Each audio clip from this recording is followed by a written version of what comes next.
It is a diagnosis of the week. And here's Dr. Cliff with this week's version and continuation of Diagnosis of the Week. You never let me listen to my favorite song. I'm sorry. That's okay.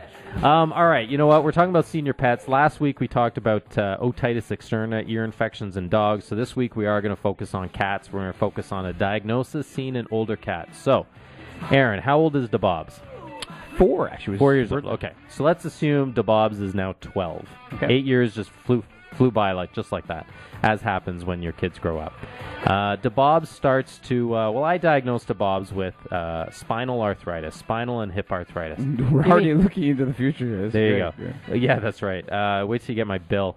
I'm going to have you try and guess some signs, and Nick can jump in here as well. Guess some symptoms that you may detect as a cat owner about DeBobs having spinal and hip arthritis. Not going to the bathroom? Not going to the bathroom, yeah, having trouble climbing up into the litter. So they may actually go to the bathroom, just not where they're supposed to. Okay. And the most common spot is around the litter because they're just like, I can't climb that thing anymore. Like, oh my God, get me some stairs. So they want to be near the litter, so they end up putting their front feet in the litter, but their back end, the business end, is still sticking out. And then you have it around the litter box. So that is a very common one. That's right. I'm that good. I think Nick has one here. I'm thinking problems going to the bathroom, like getting into that pose. Yeah, that's true. If you ever look at a cat, I mean, I look at cats going to the bathroom all the time. I recommend go on YouTube and click in cat having a bowel movement. It's fascinating. But they actually do. They hunch over quite a bit, and they push. And they push and they push. And cats with lumbosacral disease or lower back arthritis, they don't have the ab muscles anymore to push, and they get constipated. So you guys are both right. Let's try and get away from stinky bodily functions here for a bit. Okay, let's just say that they're having trouble climbing the stairs. Having trouble climbing the stairs. Maybe they don't jump up onto the couch anymore. If you try to pet them, they go, "Rah!" Yeah, that's true. They'll sometimes be a little grumpy.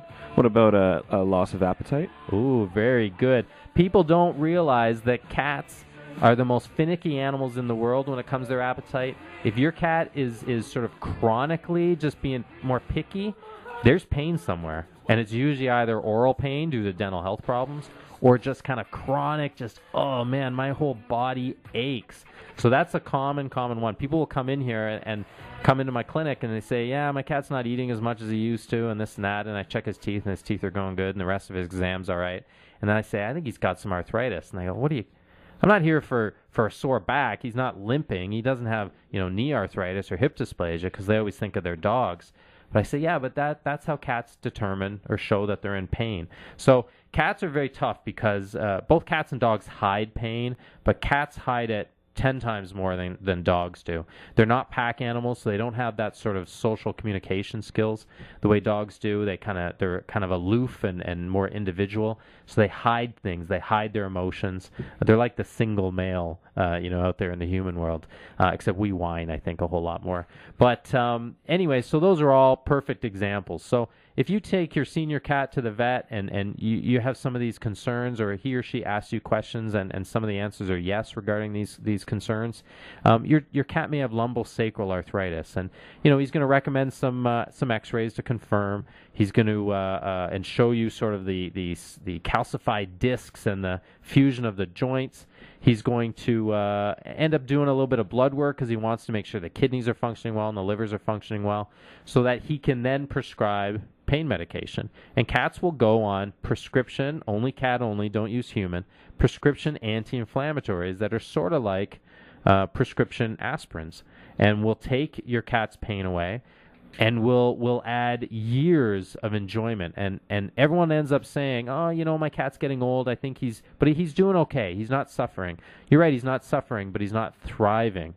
So what ends up happening is we put him on these anti-inflammatories, and the cat starts running up and down the stairs. The cat starts going to the bathroom normally. The cat starts eating better. The cat starts greeting you at the door. The cat starts throwing its catnip toys all over the place. It starts doing the things it hasn't done for years. So that's my diagnosis of the week: lumbosacral arthritis in the senior cat. Hope you can spell it so I can put it up on YouTube. I will definitely. Thank you very much.